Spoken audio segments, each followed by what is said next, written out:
दोस्तों, आज दुनिया भर के कई देश अंतरिक्ष में कई मिशंस लॉन्च कर चुके हैं और अपने देश का झंडा गाड़कर फतह हासिल कर चुके हैं। लेकिन आज भी जब अंतरिक्ष की बात होती है तो सबसे पहले जुबान पर चांद पर कदम रखने वाले पहले आदमी नील आर्मस्ट्रॉन्ग का नाम ही आता है। हम सब ये तो जानते ही हैं कि 16 जुलाई 1969 को नासा के द्वारा लॉन्च किए गए अपोलो 11 मिशन ने सफलता प्राप्त कर एक बड़ी ऐतिहासिक जीत हासिल की थी। लेकिन हम में से शायद बहुत कम लोग ये जानते हैं कि चांद पर वो ऐतिहासिक कदम रखने का सफर एक बेहद ऊबड़ खाबड़ रास्तों से भरा हुआ था। तो चलिए जानते हैं आज की हमारी इस वीडियो में कि आखिर अपोलो 11 मिशन पर भेजे गए एस्ट्रोनॉट्स के साथ ऐसा क्या हुआ था जिससे आज भी कई लोग अनजान हैं। आज की वीडियो काफी इंटरेस्टिंग होने वाली है, तो इस वीडियो को अंत तक जरूर देखना।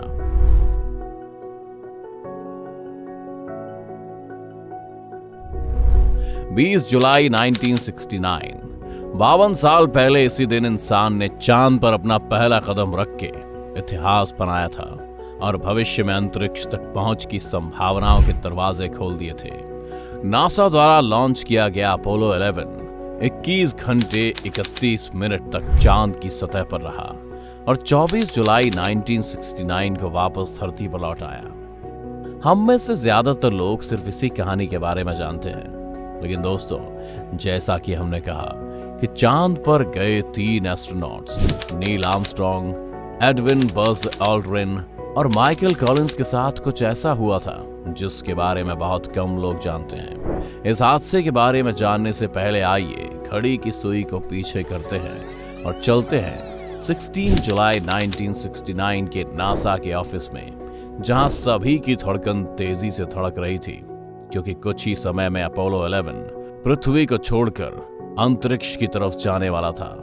अंतरिक्ष पर जाने वाले तीनों एस्ट्रोनॉट्स की भी धड़कनें थमी हुई थीं। जैसा कि आप में से कई लोग जानते ही होंगे कि माइकल कॉलिंस बतौर पायलट अपोलो 11 में मौजूद थे, वहीं नील आर्मस्ट्रॉन्ग और एडविन बज़ ऑल्ड्रिन चांद की जमीन पर उतरे थे। आखिरकार 8:32 AM को अपोलो 11 को Kennedy space centre launch complex 39A से लॉन्च किया गया और तीनों एस्ट्रोनॉट्स की अंतरिक्ष की यात्रा शुरू हो गई। महज 4 दिनों बाद ये चांद की सतह के बिल्कुल पास पहुंच चुका था। जिस लूनार मॉडल से नील आर्मस्ट्रॉन्ग और एडविन बज़ ऑल्ड्रिन अपोलो 11 से निकलकर चांद तक पहुंचे, उसे द ईगल नाम दिया गया था। जब सबको लग ही रहा था कि सब कुछ प्लान के मुताबिक चल रहा है, तभी तीनों एस्ट्रोनॉट्स के सामने ये बात आई कि कोई अज्ञात कारण की वजह से ईगल निर्धारित समय से 4 सेकंड्स आगे चल रहा था। इसका मतलब ये था कि अब ईगल निर्धारित स्पॉट के बजाय किसी और ही जगह पर लैंड करने वाला था, जिसका परिणाम घातक भी हो सकता था। आप ही सोचिए, हम तो किसी अनजान जगह पर कहीं गुम हो जाए तो भी पैनिक होने लग जाते हैं, तो ये तो चांद पर उतरने की बात थी, जहां चाहकर भी धरती से वो अब किसी भी प्रकार की ज्यादा मदद नहीं ले सकते थे। अब अंतरिक्ष यान और चांद की दूरी महज कुछ ही किलोमीटर्स की बची थी।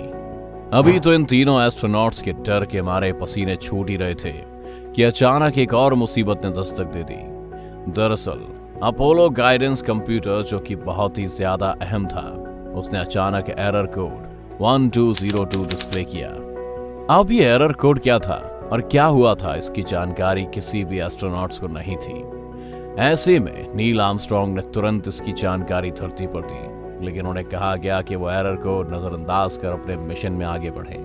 हालांकि बाद में ये बात सामने आई कि रडार सिस्टम से ज्यादा कमांड्स आने की वजह से कंप्यूटर सिस्टम ओवरलोड हो चुका था और एरर कोड डिस्प्ले कर रहा था। एक और ये एरर कोड और दूसरी तरफ कुछ ही मिनटों में चांद पर लैंडिंग। ऐसे में नील आर्मस्ट्रॉन्ग ने हिम्मत और शांत दिमाग रखकर कंट्रोल्स अपने हाथ में लिए और ऐसी जगह स्पेस क्राफ्ट को लैंड करवाया जिससे सभी की जान बच सके। 20 जुलाई को 8:17 पर सही सलामत ईगल की चांद पर लैंडिंग हुई। नील आर्मस्ट्रॉन्ग ने इस जगह को ट्रैंक्विलिटी बेस का नाम दिया। यहां से ही उतरकर पहला कदम नील ने चांद पर रखा था और अमेरिका का झंडा बड़े ही गर्व से फहराया था। अगर ये सुनकर आप सोच रहे हैं कि चलो अब ये मिशन कामयाब हो चुका है और अब सब कुछ ठीक ही होगा, तो आप और एस्ट्रोनॉट्स दोनों गलत हैं। जब इन्हें भी ऐसा लग ही रहा था कि अब मुसीबतें खत्म हो चुकी हैं और अब सफलतापूर्वक वो अपनी धरती की यात्रा शुरू करेंगे कि तभी कुछ ऐसी चीजें हुई जिसके बारे में जानकर आपके रोंगटे खड़े हो जाएंगे। लेकिन उसके बारे में जाने उससे पहले वीडियो को लाइक जरूर कर दीजिए और चैनल को सब्सक्राइब करना ना भूलें। चलिए बढ़ते हैं आगे। झंडा फहराने के बाद जब वो वापस गए तो उन्हें पता चला कि अब शायद वो कभी धरती पर नहीं जा पाएंगे और वो चांद पर ही फंस चुके हैं। दरअसल चांद पर कम टेम्परेचर होने की वजह से लैंडिंग के बाद ही स्पेस क्राफ्ट में मौजूद इंजन के फ्यूल पाइप में प्रेशर पड़ चुका था और उसमें जमी नमी अब बर्फ में तब्दील हो रही थी। इनफैक्ट नासा भी अपने एस्ट्रोनॉट्स को यह कमांड देने ही वाला था कि वो इससे पहले कि ये सिचुएशन और घातक हो जाए वो तुरंत स्पेस क्राफ्ट से उतर जाए, क्योंकि ये प्रेशर इतना बढ़ चुका था कि स्पेस क्राफ्ट कभी भी ब्लास्ट हो सकता था। अब जरा कल्पना कीजिए, अगर ऐसा होता तो धरती पर वापस आना इनके लिए असंभव हो जाता और ये चांद पर ही अपनी आखिरी सांसें लेते। लेकिन जैसा कि हम जानते हैं कि चाको राखे साइयां मार सके ना कोई, इसे भगवान की मेहरबानी समझो या इनका अच्छा नसीब, कुछ समय बाद बर्फ पिघलने लगी थी और इसके चलते वापस फ्यूल पाइप का प्रेशर नॉर्मल हो चुका था। 2.5 घंटे चांद पर घूमने के बाद और स्पेस क्राफ्ट की ये मुसीबतों को सुलझाने के बाद अभी सबने चैन की सांस ली थी कि एक और मुसीबत सामने आ गई थी। स्पेस क्राफ्ट के एक हिस्से में लगी स्विच टूटकर नीचे गिर गई थी। इसके कारण सर्किट ब्रेकडाउन हुआ और उस हिस्से की पावर कट हो चुकी थी। ढूंढने के बाद ऑल्ड्रिन के हाथ स्विच तो आ गई थी, लेकिन उसे फिक्स करना एक बड़ा टास्क था, क्योंकि जाहिर सी बात है ट्रेनिंग के वक्त उन्हें इसका उपाय नहीं बताया गया था। किसी ने सपने में भी ऐसी गड़बड़ होने के बारे में नहीं सोचा था। ऑल्ड्रिन ने इस समस्या से बाहर निकलने के लिए कई प्रयास किए, लेकिन कोई सकारात्मक परिणाम ना देखते हुए उसने एक देसी जुगाड़ अपनाने का सोचा और पेन को इस छेद में डाला जहां से वो स्विच टूट गया था। 6 घंटे की मेहनत जो काम नहीं कर पाई थी वो महज अब 1 मिनट में ही सिर्फ एक पेन ने कर दिखाया था। अब वो घड़ी आ चुकी थी जब एस्ट्रोनॉट्स को धरती के लिए रवाना होना था। प्लान ये था कि कोलंबिया विमान, जिसकी मदद से उन्हें वापस धरती पर आना था, उसमें मौजूद 2 मॉड्यूल्स, पहला कमांड मॉड्यूल जिसमें एस्ट्रोनॉट सवार थे और दूसरा सर्विस मॉड्यूल जिसमें चांद की सतह से लाया गया विमान का बाकी सामान था, उन्हें कोलंबिया की धरती में आते ही अलग अलग डायरेक्शन में जाना था ताकि दोनों आपस में क्रैश ना हो। लेकिन यहाँ भी इनकी किस्मत ने इन्हें एक और चुनौती दी। दोनों मॉड्यूल्स ऑपोजिट डायरेक्शंस के बदले एक के पीछे एक तेज रफ्तार से बढ़ने लगे। अगर ये एक दूसरे से ज्यादा करीब भी आ जाते तो भी एक बड़ा धमाका होना लाजमी था, लेकिन इतनी तेज रफ्तार से नीचे की ओर आने के बावजूद ऐसा कुछ नहीं हुआ और दोनों ने बड़े ही आराम से प्रशांत महासागर में 24 जुलाई 1969 को लैंडिंग की और मिशन को कामयाब बनाया। आज जब हम इस कामयाब मिशन की बात करते हैं तो ज्यादातर हमारी जुबान पर और जहन में ये 3 एस्ट्रोनॉट्स, खासकर नील आर्मस्ट्रांग ही आता है। लेकिन दोस्तों, हम आपको बता दें कि इस मिशन को कामयाब बनाने में न सिर्फ नासा बल्कि दुनिया भर के 40,000 लोगों ने अपनी भूमिका निभाई थी।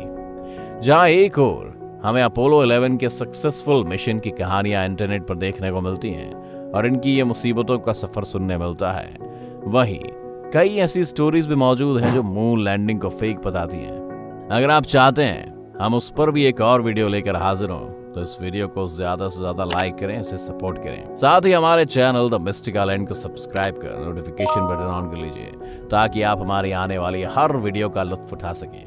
अगर आप हमारी ये वीडियो फेसबुक पर देख रहे हैं तो हमारे पेज को जरूर लाइक करें। वीडियो को अंत तक देखने के लिए आपका बहुत बहुत शुक्रिया। हम जल्दी हाजिर होंगे एक और नई वीडियो के साथ। अगले वीडियो तक take care and be happy.